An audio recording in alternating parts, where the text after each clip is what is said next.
بسم اللہ الرحمن الرحیم۔ محترم ناظرین، السلام علیکم۔ آج کی ویڈیو میں ہم پیغمبر اسلام صلی اللہ علیہ وآلہ وسلم پر غار حرا میں نازل ہونے والی پہلی وحی کے حالات بیان کریں گے۔ پیغمبر اسلام صلی اللہ علیہ وآلہ وسلم کی عمر مبارک 25 سال تھی جب آپ کی شادی حضرت خدیجہ سے ہوئی۔ 35ویں سال کے بعد سے پیغمبر اسلام صلی اللہ علیہ وآلہ وسلم نے حضرت خدیجہ رضی اللہ تعالی عنہا کے کاروبار میں حصہ لینا بند کر دیا اور اسے اپنے منتخب کردہ نمائندوں کے حوالے کر دیا۔ اب پیغمبر اسلام کو ضرورت نہیں ہر جگہ جانے کی، چنانچہ آپ مکہ میں ہی قیام کرتے ہیں۔ 36ویں سال سے پیغمبر اسلام کا طریقہ یہ ہو گیا کہ پیغمبر شہر چھوڑ کر اکثر شہر سے باہر نکل جاتے ہیں۔ ایک پہاڑ ہے مکے اور منی کے درمیان جس کا نام ہے جبل نور، اسی کو فاران بھی کہا گیا ہے۔ اس پہاڑ کی چوٹی پہ ایک غار بنا ہوا ہے جسے غار حرا کے نام سے جانا جاتا ہے۔ آج کل تو یہ پہاڑ مکہ کے اندر آ گیا ہے، اس وقت یہ مکے سے تقریباً 3 دن دور مانا جاتا تھا۔ جب پیغمبر اسلام وہاں جاتے تو اکثر ہفتے اور 10 دن تک وہاں رہتے تھے۔ چنانچہ جناب خدیجہ اپنے ہاتھ سے جو کا ستو بنا کر پیغمبر اسلام کے سپرد کرتی تھیں۔ پیغمبر اسلام ستو اور پانی کو اپنے ساتھ لے جاتے تھے اور پورا ہفتہ یا 10 دن اس غار کی تنہائی میں اس طرح گزارتے تھے کہ کھانے کے وقت ستو کو پانی میں گھول کر پی لیا، یہی پانی بن گیا، یہی کھانا بن گیا۔ پیغمبر اسلام جب جاتے تھے تو پہلے کعبے میں حاضری دیتے تھے، پھر غار حرا جاتے تھے، اور اسی طرح جب واپس آتے تھے تو پہلے غار حرا سے کعبے میں تشریف لاتے اور وہاں طواف کر کے پھر اپنے گھر میں تشریف لاتے تھے۔ گھر آ کر 2-4 دن قیام کیا اور پھر پیغمبر اسلام غار حرا میں تشریف لے جاتے۔ اسی عرصے میں رسالت کا آغاز ہونے کی خبریں پیغمبر اسلام کو ملنے لگیں۔ علماء فرماتے ہیں کہ پیغمبر اسلام نبی تو پہلے سے تھے، جیسا کہ خود نبی کریم صلی اللہ علیہ وآلہ وسلم کا ارشاد ہے، کنتو نبیًا و آدم بین الماء والطین، میں اس وقت بھی نبی تھا جب آدم پانی اور گیلی مٹی کے مرحلے سے گزر رہے تھے، لیکن رسالت یعنی دوسروں تک نبوت کو پہنچانے کا حکم پیغمبر اسلام کو ابھی نہیں آیا تھا، اور ولادت سے لے کر 37ویں سال تک پیغمبر کو کوئی وحی بھی نہیں آئی تھی۔ 37 سال سے وہ زمانہ شروع ہوا جسے علماء اسلام نے زمانہ تحنس کا نام دیا ہے۔ اس زمانے میں پیغمبر اسلام غار حرا میں عبادت کیا کرتے تھے، اور اسی دوران پیغمبر اسلام کو خواب آنے لگے۔ آپ صلی اللہ علیہ وآلہ وسلم کو الہام ہونے لگا اور آپ تک فرشتوں کی آواز آنے لگی، کیونکہ جیسے جیسے 40واں سال قریب آ رہا تھا ویسے ویسے فرشتوں کی آمد و رفت بڑھ گئی تھی، لیکن ابھی حکم پروردگار نہیں تھا، اس لیے فرشتے براہ راست رسول کریم کے سامنے نہیں آتے تھے، صرف پیغمبر اسلام ان کی آواز سنتے تھے۔ فی الحال پیغمبر اسلام کو صرف الہام ہونے لگا تھا، اور رات کو وہ خواب نظر آنے لگے تھے جیسا خواب حضرت ابراہیم علیہ السلام نے دیکھا تھا، یعنی نبی کا خواب جو خود وحی کا ایک حصہ ہوتا ہے اور ہمیشہ سچا ہوتا ہے۔ 3 سال ایسے گزرے۔ تاریخ یہ بتاتی ہے کہ جب 39واں سال ختم ہو رہا تھا اور 40واں سال شروع ہونے والا تھا، تب ایک تبدیلی اور آئی۔ وہ یہ کہ پیغمبر اسلام کی زندگی میں ہمیشہ سے یہ خصوصیت تو تھی کہ اعلان رسالت سے پہلے بھی اپنے بچپن میں بھی پیغمبر اسلام جس پتھر کے قریب جاتے تھے وہ سلام کرتا تھا، جس درخت کے قریب جاتے تھے اس کی شاخیں جھک جایا کرتی تھیں، جس جانور کے قریب سے جاتے تھے وہ احترام کرتا تھا۔ لیکن 40 سال کے آغاز میں تب یہ تبدیلی آ گئی کہ اب جو پتھر سلام کرتے ہیں وہ پہلے تو خالی السلام علیکم کہتے تھے، اب السلام علیکہ یا رسول اللہ کہتے ہیں۔ اب جو درخت سلام کرتے ہیں وہ پیغمبر اسلام کو رسول اللہ کا خطاب دے کر سلام کرتے ہیں۔ جانور جب سلام کرتے ہیں تو السلام علیکہ یا رسول اللہ۔ اب پروردگار عالم کی جانب سے ان جمادات و حیوانات کو حکم ملا اور یہ رسول کو رسول کہہ کر پکار رہے ہیں، یہاں تک کہ ایک رات کو پیغمبر اسلام نے بھی خواب میں دیکھا کہ ایک فرشتہ آتا ہے اور آنے کے بعد السلام علیکہ یا رسول اللہ کہہ کر پیغمبر اسلام کو سلام کرتا ہے۔ اسی دوران پیغمبر اسلام کی عمر 40 سال مکمل ہو گئی۔ لیکن پیغمبر اسلام نے اس کے 4 مہینے بعد اعلان رسالت کیا، یعنی ربیع الاول کے مہینے میں آپ کی ولادت ہوئی تھی اور 27 رجب کو آپ صلی اللہ علیہ وآلہ وسلم نے اعلان رسالت کیا۔ جب پیغمبر اسلام نے فرشتے کو خواب میں دیکھا، اس کے 1 یا 2 مہینے بعد جب ایک مرتبہ اپنے طریقے کے مطابق پیغمبر اسلام غار حرا کی جانب تشریف لے جا رہے تھے، اس وقت پیغمبر اسلام نے پہاڑیوں پر ایک شخص کو کھڑے دیکھا جو پیغمبر کو مخاطب کر کے کہتا ہے، السلام علیکہ یا رسول اللہ۔ پیغمبر اسلام نے سوال کیا، ومن انتا، تو کون ہے؟ جواب دیا، انا جبرائیل، میں جبرائیل ہوں۔ جبرائیل انسانی شکل میں آئے تھے، اس لیے پیغمبر اسلام یہ سوال کر رہے ہیں۔ یعنی اس دنیا میں تشریف لانے کے بعد سے 40 سال گزر گئے اور اب جبرائیل پیغمبر اسلام کے سامنے آئے اور السلام علیکہ یا رسول اللہ کہہ کے تشریف لے گئے۔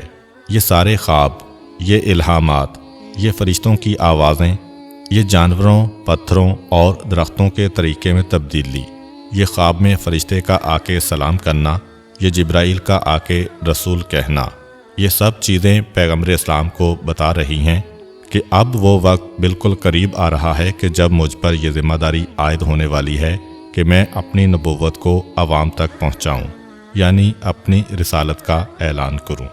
یہاں پہ سوال یہ پیدا ہوتا ہے کہ 40 سال کی عمر میں پیغمبر اسلام کو یہ حکم ملا، لیکن اس سے پہلے جو 40 سال رسول کے گزرے ہیں، کیا ان 40 سالوں میں رسول کا اور اللہ کا آپس میں کوئی رابطہ نہیں تھا؟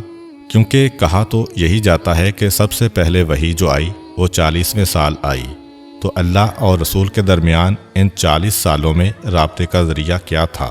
خود وحی کے معنی عربی زبان میں ہے اشارہ کرنا، کسی کو کسی جانب سے کسی خاص مقصد کے لیے اشارہ کرنا۔ لیکن شریعت کی اصطلاح میں وحی کا مطلب ہے کہ اللہ کی جانب سے بندوں کی ہدایت کے لیے جو نبی کو اشارہ ہوتا ہے یا پیغام ملتا ہے، اسے وحی کہا جاتا ہے۔ البتہ قرآن نے یہ وحی کا لفظ پہلے معنوں میں بھی استعمال کیا ہے اور دوسرے معنوں میں بھی۔ چنانچہ آسمانوں کے لیے آیا کہ ان پہ وحی نازل کی گئی، زمین کے لیے آیا یومئذ تحدث اخبارہا بأن ربک اوحی لہا، کہ زمین قیامت کے دن اپنی ساری خبریں بتا دے گی جو اللہ نے اس پر وحی کی ہیں۔ تو زمین کے لیے کہا کہ اس پہ وحی آتی ہے، فرشتوں کے لیے کہا کہ وحی آتی ہے، شہد کی مکھی کے بارے میں بھی ہے کہ اس پر وحی آئی، حضرت موسیٰ علیہ السلام کی والدہ پہ وحی آئی۔ تو وحی کا لفظ قرآن میں تمام مخلوقات کے لیے استعمال ہوا ہے کہ انسانوں پر وحی ہوئی، جانوروں پر وحی ہوئی، آسمان پہ وحی ہوئی، زمین پہ وحی ہوئی، ملائکہ پہ وحی ہوئی، شیطان تک کے بارے میں آیا ہے کہ شیطان اپنے اولیاء کو وحی کرتا ہے۔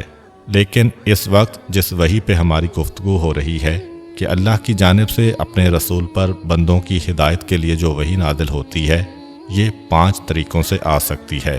قرآن کریم میں 3 کا اشارہ ہے، لیکن 5 طریقے وہ ہیں جنہیں آسانی کے لیے سمجھا جا سکتا ہے۔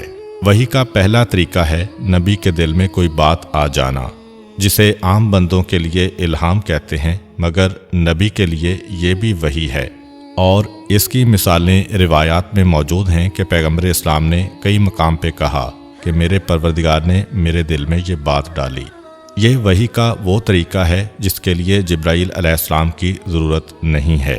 40ویں سال ہی وحی نہیں آئی، بلکہ نبوت کی پوری زندگی یہ سلسلہ رہا۔ دوسرا طریقہ بڑا مشہور ہے، خواب کے ذریعے سے وحی آنا، جیسا کہ حضرت ابراہیم علیہ السلام کو خواب کے ذریعے سے حکم ملا کہ اسماعیل علیہ السلام کو ذبح کرو۔ اور پیغمبر اسلام کے بارے میں تو بہت ہی مشہور واقعہ ہے کہ مکہ کیسے فتح ہوا۔ اللہ کے رسول نے مدینے میں ایک رات کو سوتے وقت یہ خواب دیکھا کہ میں احرام پہن کر خانہ کعبہ کا طواف کر رہا ہوں، اور اگلے دن حکم دیا کہ مجھ پر وحی آ گئی ہے کہ مجھے مکے جانا ہے، جس کا تذکرہ قرآن کے 48ویں سورہ فتح میں ہے کہ اے اللہ کے رسول، ہم نے تمہارے خواب کو سچا کر دکھایا۔ تیسرا طریقہ ہے کہ فرشتے کا اپنی اصلی شکل میں آ کر وحی پہنچانا، وہ چاہے جبرائیل علیہ السلام ہوں یا اسرافیل علیہ السلام، لیکن زیادہ تر حضرت جبرائیل علیہ السلام ہی آئے۔ یہ وہ طریقہ ہے کہ جس کا 40 سال کے بعد آغاز ہوا۔